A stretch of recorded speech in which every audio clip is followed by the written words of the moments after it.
Hello guys, ito naman po ako. Kasama ko na yung alaga ko. Pasensya na kayo, hindi ako nakapagpaalam kanina kasi sobrang nagmamadali talaga ako. Ito na siya, busy na siya sa kakain ng kanyang snacks.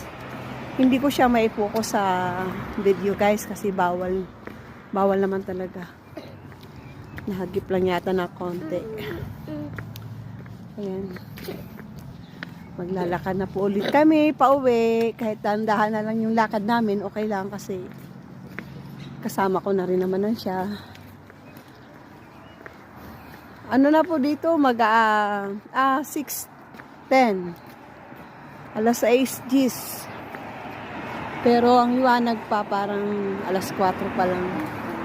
Pero pag ano ng 7, madilim na bigla. Ayan guys, may bulaklak ulit dito, marami oh.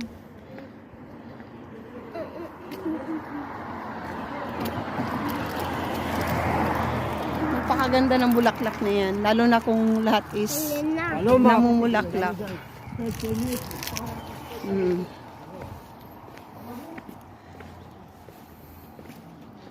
Sige, mga padaba, hanggang dito na lang. Maraming salamat po sa panonood. Doon sa una kong live, hindi ako nakapagpaalam doon. Maraming salamat sa inyo. Don't forget to subscribe, like, and comments. Bye po. God bless.